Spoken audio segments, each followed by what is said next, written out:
Mr. Stubbe, what any religious tradition ascribes as God's will is no concern of this Congress. The suppression of the objective truth of God leads to a subjective nightmare, my friends. I'm a Christian. I understand you are a Christian. As a Christian, I believe that speaks clearly with regard to the centrality of Jesus Christ in salvation.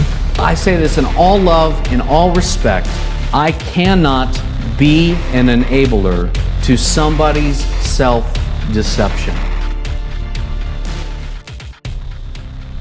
And when he came to the other side, to the country of the Gadarenes, 2 demon-possessed men met him, coming out of the tomb so fierce that no one could pass that way. And behold, they cry out, "What have you to do with us, O Son of God? Have you come here to torment us before the time?" Now a herd of pigs was feeding at some distance from them. And the demons begged him, saying, "If you cast us out, send us away into the herd of pigs." And he said to them, "Go." So they came out and went into the pigs, and behold, the whole herd rushed down the steep bank into the sea and drowned in the waters.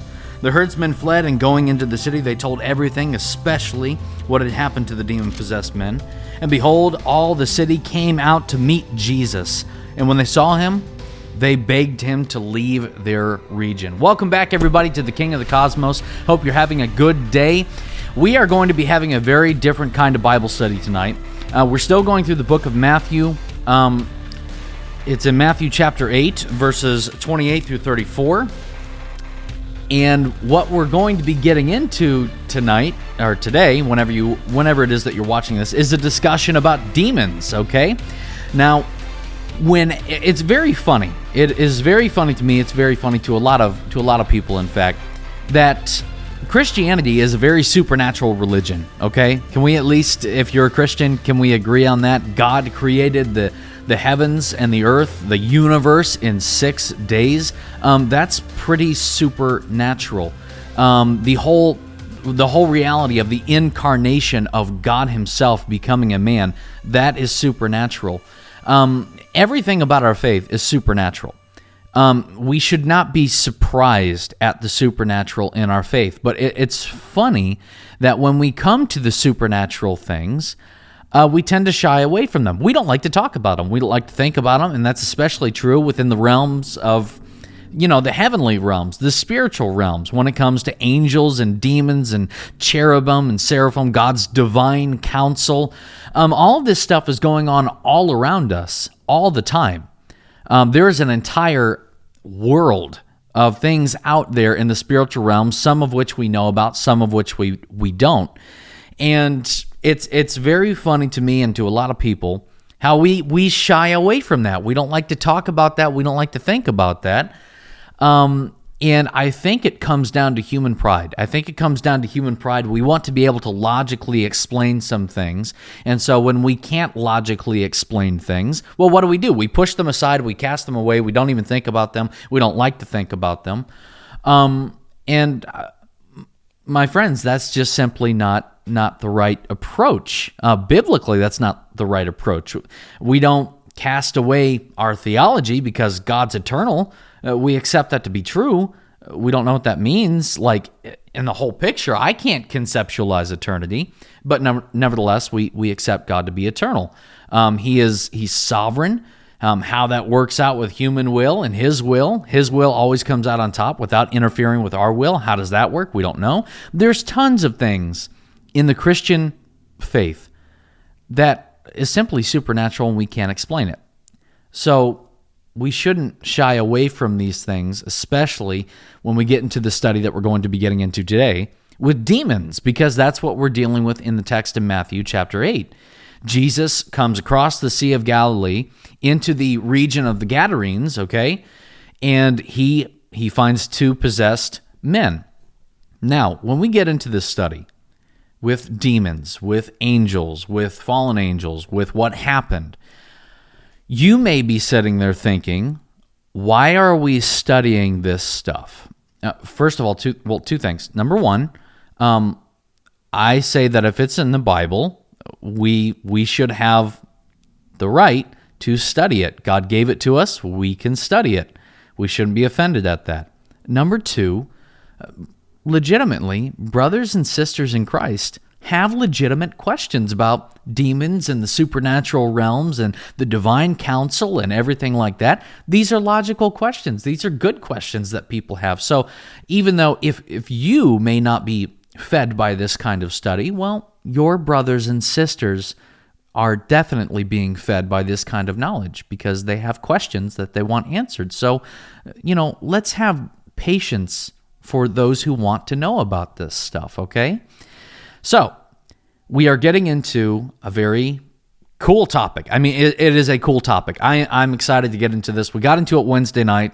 Tons of questions, tons of comments, people not hearing it presented like this before. But you're going to enjoy this. You really are.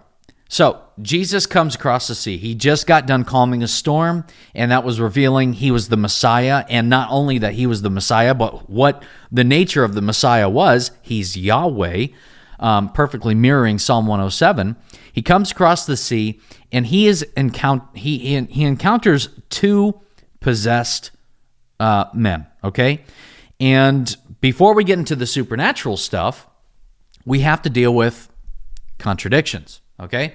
Because in the Mark account and in the Luke account, what you're going to find is that there's one demon-possessed man who's called Legion. The demons that are in him, for we are many. His name is Legion. That's who we're talking about here. Mark has one, Luke has one, but in the Matthew account, there are two. There are two demon-possessed men here. And so what human beings would like to do is say, there's proof that the Bible is contradicting itself, and look, we don't have to obey it, we don't have to listen to it, it's just a book of fables, there's a contradiction. No, I'm sorry. Human beings really do, whenever we want to avoid responsibility, we do everything we can, anything we can, to get away from that responsibility. So they'll take something like this and run with it, saying, the Bible's full of contradictions, therefore we don't have to listen to God. Because that's ultimately what it comes down to, the suppression of the truth of God. We all know that God exists. We all know that we are accountable to Him, every single one of us. And we would rather push that down instead of accept it.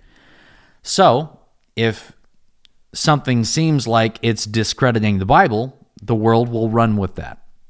But they run too fast. They run too fast because what you have here in Matthew is not a contradiction with Mark and Luke. It's just not. A contradiction is like if A is the same as B, okay? A and B are not the same. Why? Because A is A and B is B. So you can't say that B is A and you can't say that A is B.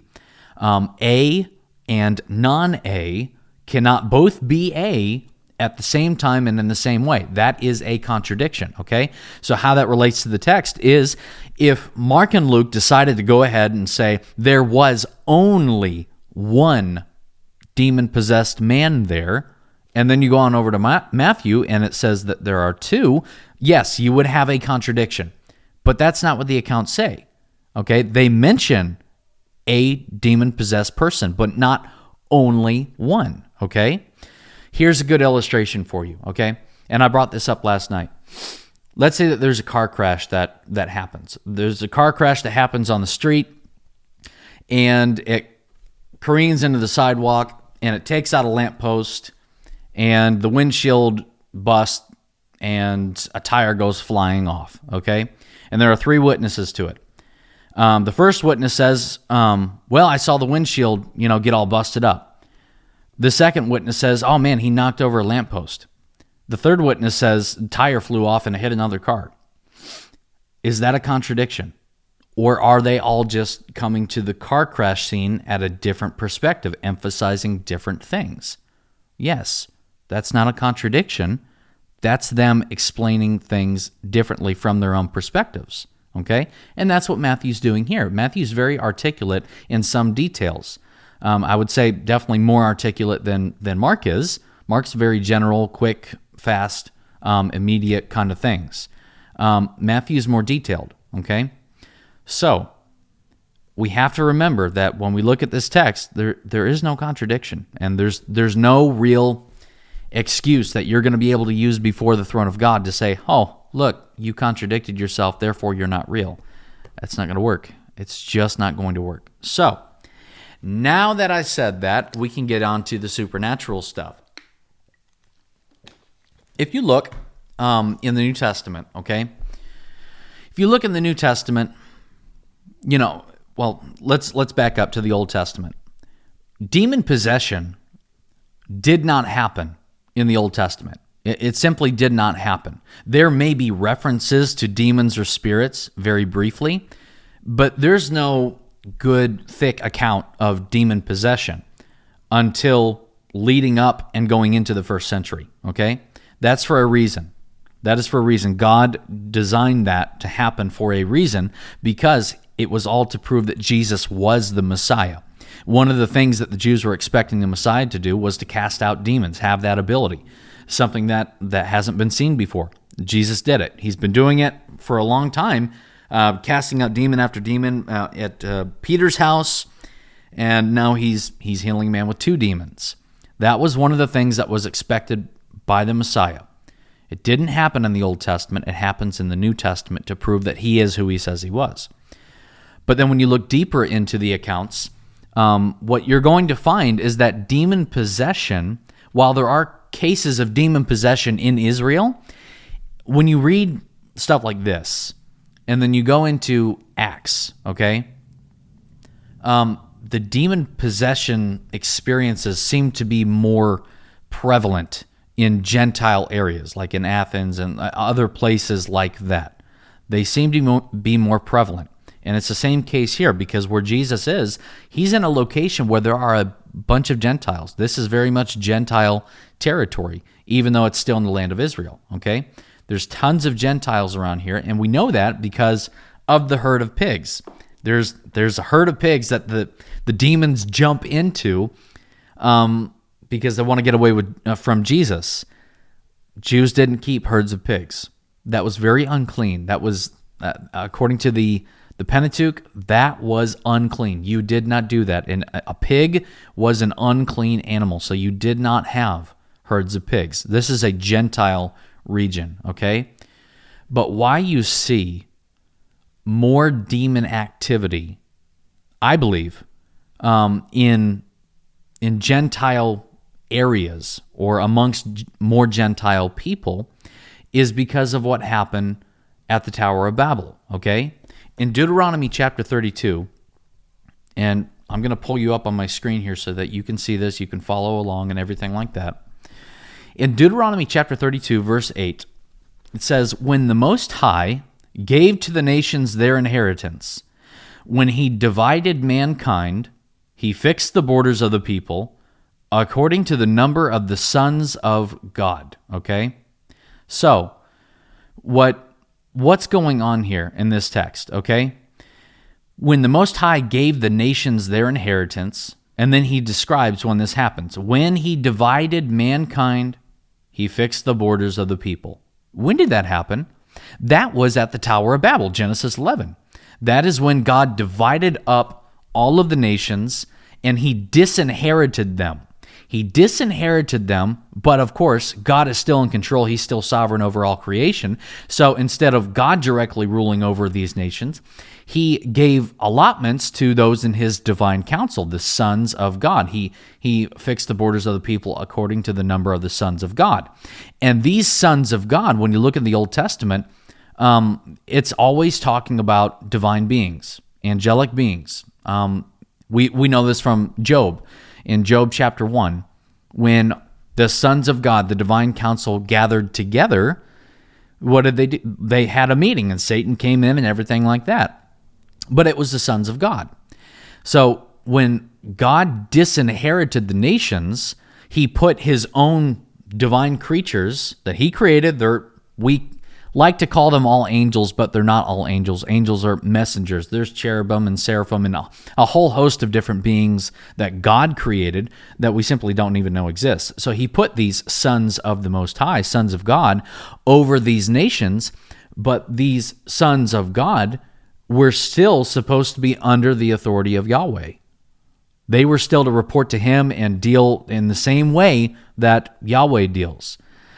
He disinherited the nations, but he kept his people.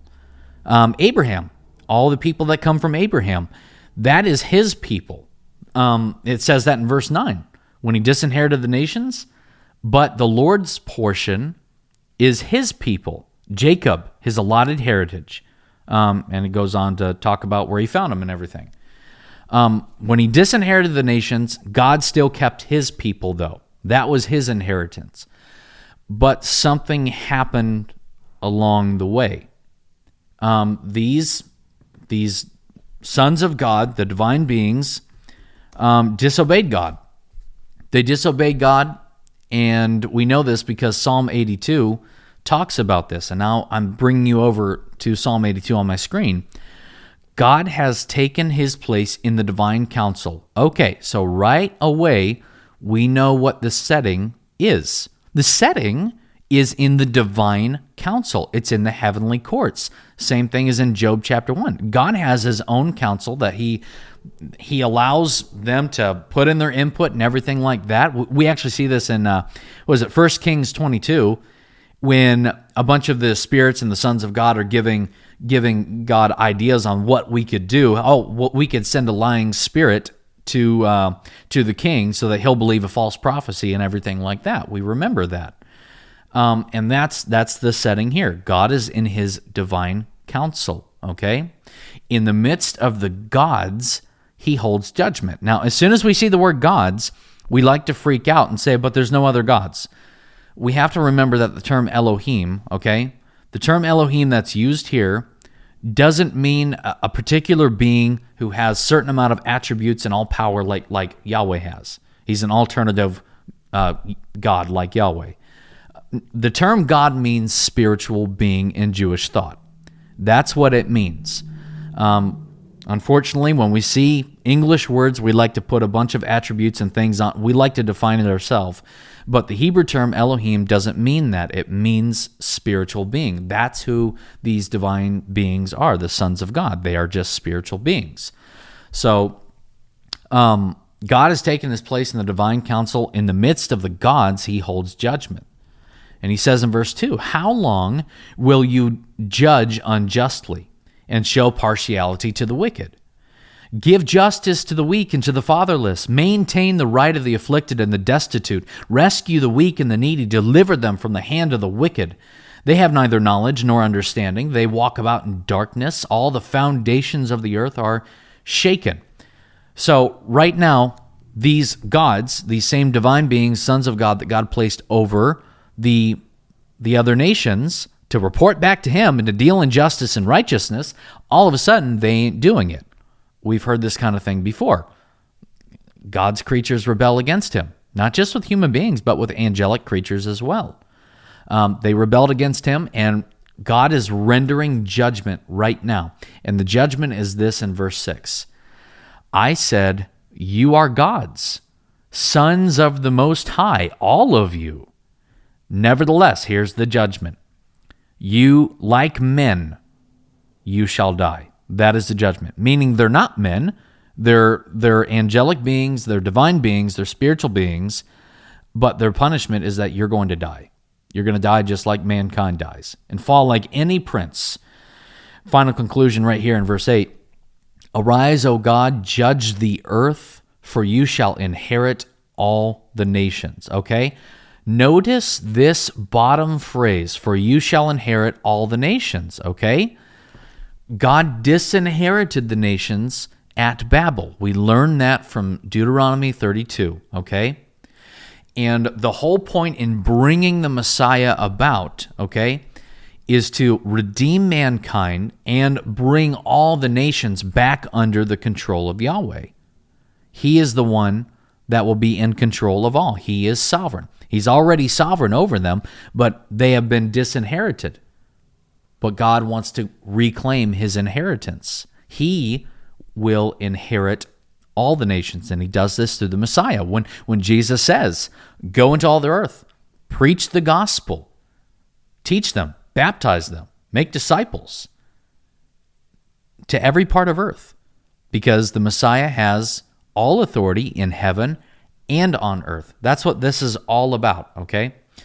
So, backing back up to our text, this is why you see more demonic activity in Gentile territories, because they are not God's people. The Hebrews, the Israelites, they are God's people. The Gentiles are not. But through the Messiah, they can be. The Gentiles can be the people of God through faith. So, now that we have that out there, we read verse 29. And behold, these are the demons speaking now. Behold, they cried out, "What have you to do with us, O Son of God? Have you come here to torment us before the time?" Now, there's two things going on here. Number one, the demons already know. The demons know who this is, okay? There's no fooling them. They know who this is. This is the Son of God. In other accounts, he's called the Son of David, okay? And I could get into something about the term Son of David and how that was used for exorcism in Second Temple literature, but I'm not going to. It's Son of God. They know who this is. And it's kind of disheartening because his own disciples had trouble believing who he was. But the demons could see it clearly. Now, I don't know if through a spiritual veil they could actually see his glory or anything like that. We don't know. But regardless, the demons knew who he was. And they also knew something else. These demons were going to be tortured by God. Have you come to torment us, torture us before the time? Before what time?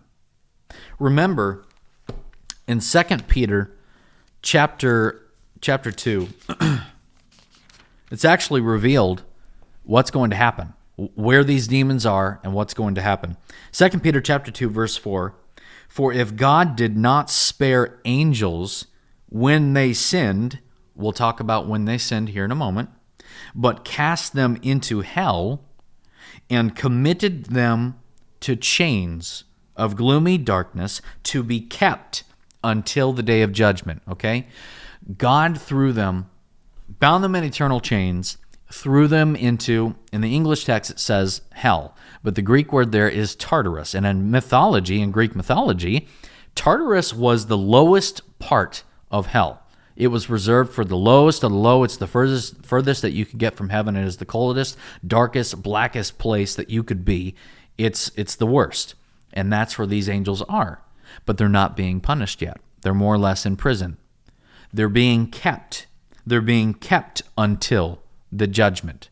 And that's why the demon says to him, that's why the demon says to Jesus, "Have you come to torment us before the time?" Because the time isn't here yet. The time is not here yet. At the end of time, when God destroys the world, creates the new heavens and the new earth, brings all things back to give glory to God, and he's king over all the earth again. That is when these demons, Hades will be thrown into hell. Death and hell thrown in to the lake of fire, okay? That's when that will happen. That's when the punishment, that's when the torture will begin. And it says in Revelation that the smoke of their torment rises up to Yahweh forever and ever. It's a sad, scary reality. Yes, it is scary. But this is what happened to them. Now, let's get into what they did, okay? We already know that some of the fallen angels, fallen spiritual beings, did not do their job in ruling over these nations as a spiritual being to give glory to Yahweh. They did things in injustice and didn't do the right stuff, so God condemned them. But what Peter is talking about here isn't referring to that, okay? It's actually referring to something that happened in Genesis 6, okay? I'm going to bring you back up onto my screen so that you can see this.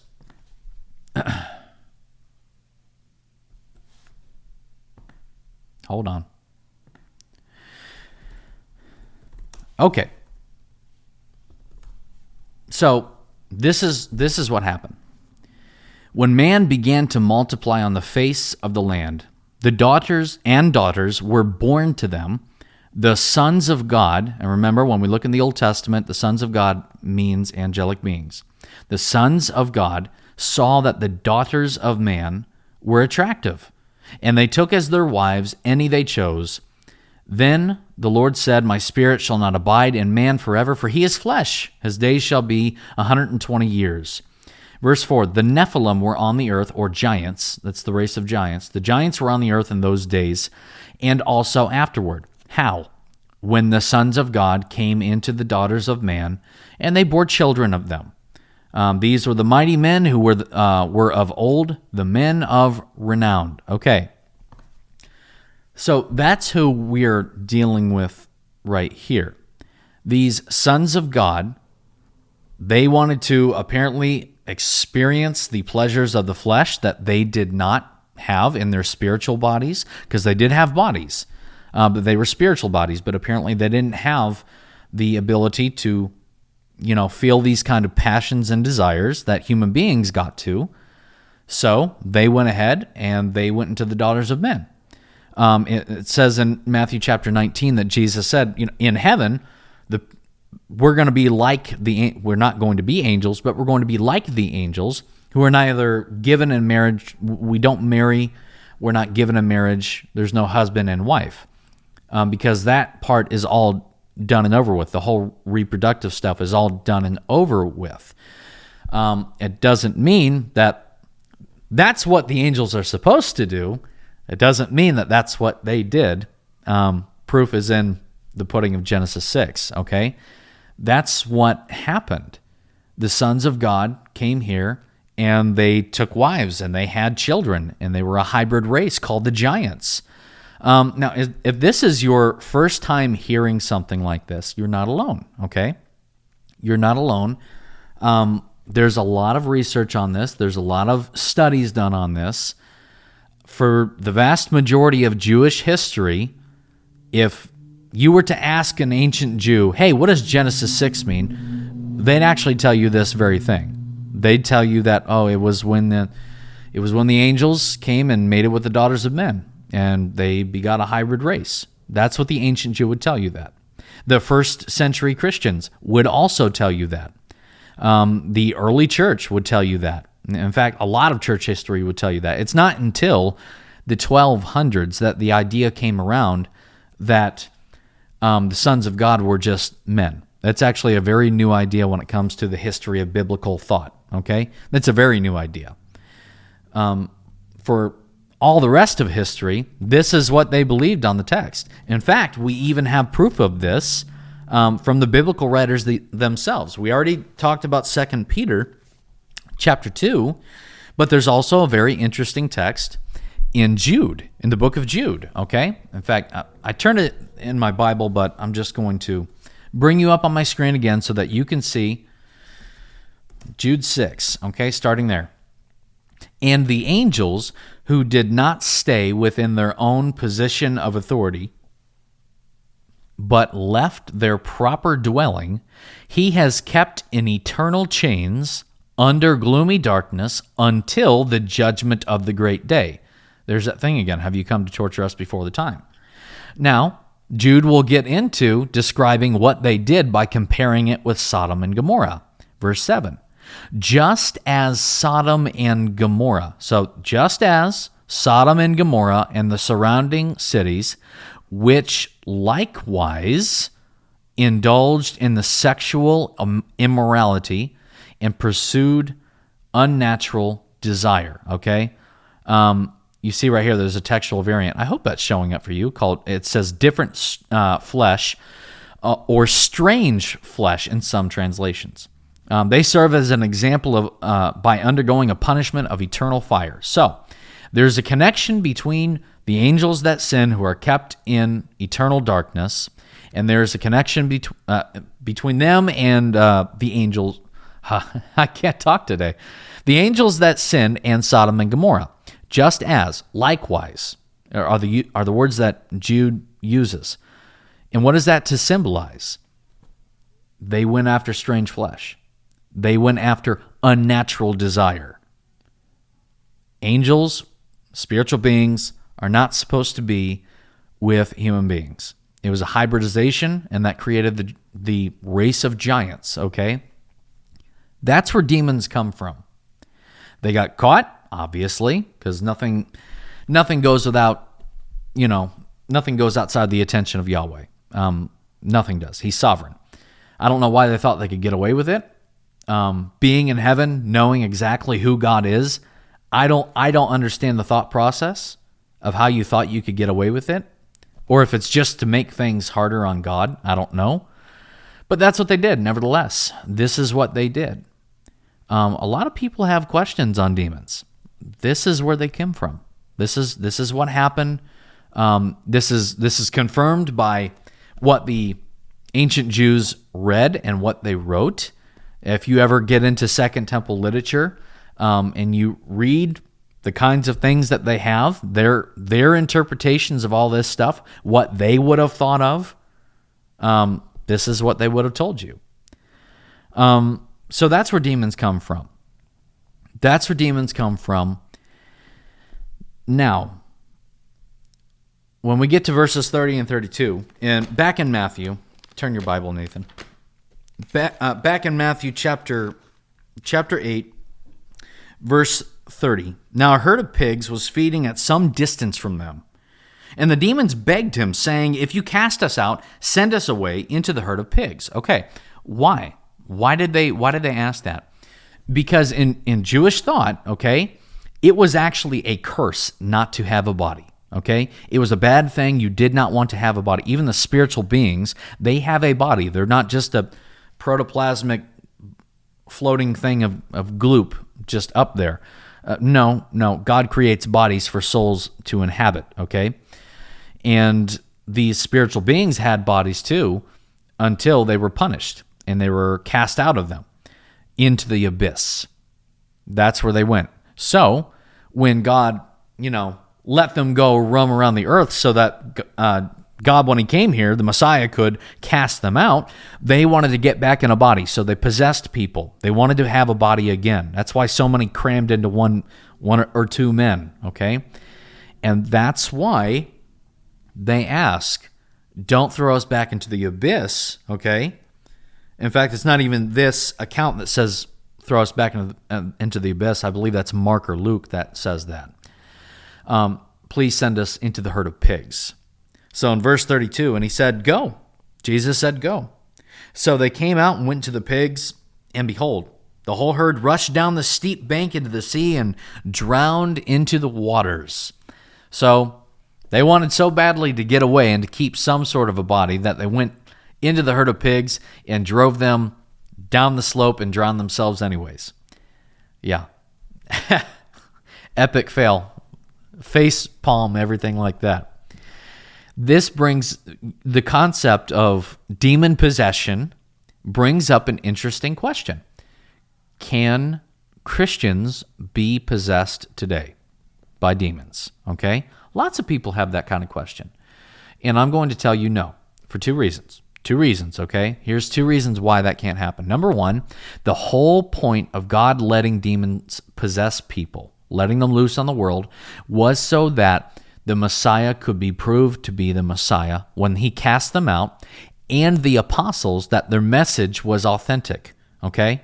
The apostles proclaimed the resurrection of Jesus. How do you know that's true? They did miracles, like casting out demons.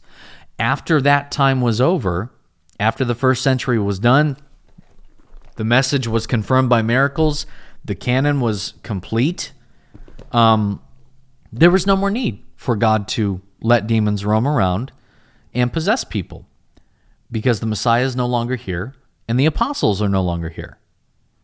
So that's reason number one why no, people can't be possessed today in the same way. I do believe that demons are still very much active, okay? Let's make sure we get that understood. I believe that our country is under a lot of demonic influence today. I mean, just look at the media. But they can't possess people. That's what I believe on the subject. Now, reason number two for why Christians can't be possessed is because what happened when we were put into Christ? We received the Holy Spirit of God. The Holy Spirit of God is not going to let a demon overpower him. That's not going to happen. He's sovereign. He's God. He won't, it's just not going to happen. It's not even a possibility. So that's reason number 2, okay? So finishing up verses 33, 34, the herds fled, and going into the city, they told everything, especially what had happened to the demon-possessed men. And behold, all the cities came out to meet Jesus, and when they saw him, they begged him to leave their region. Why did they want him to leave? Remember, these are a bunch of Gentiles. They are used to only hearing about their pagan god's power, not actually used to seeing their power, okay? So they're not used to seeing displays of actual power. It scares them, okay? Jesus had actual power, unlike their fake gods. So they wanted him out. It scared them. More than that, oh yeah, they basically blamed Jesus for killing their pigs, okay? And they were probably scared that he was going to do it again. So they wanted him out of the region. That's why. Okay, so, excuse me. If you have questions on this, and you might have questions on this, I told people last night, Wednesday night, that if you have more questions on, because we took a bunch of questions, they were going to return the next week with more questions at the beginning of class, okay? If you have questions on this, message me, message the church, put it in the comment section, and next time we come on, okay, I'm going to go ahead and address your questions, okay? And we'll do the best we can to answer them to your liking, and go from there, okay?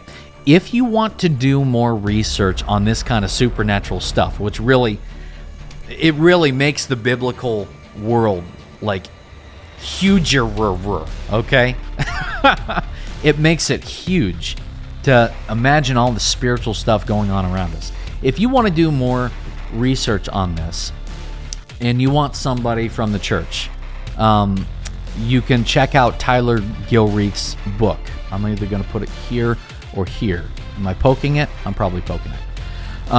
Tyler Gilreath's book, he's a preacher, I believe in Alabama. Please forgive me, Tyler, if I'm wrong about that. And he wrote a book called Gospel Over Gods. And it's all about this supernatural stuff. It's all about the Deuteronomy 32 worldview, about the divine council and angels and demons and the whole 9 yards. Even some stuff about the giants, the race of giants. And that's pretty cool. So if you want to check that out, I'm sure you'll be blessed by it. Anyways, okay. So that is it for the study today.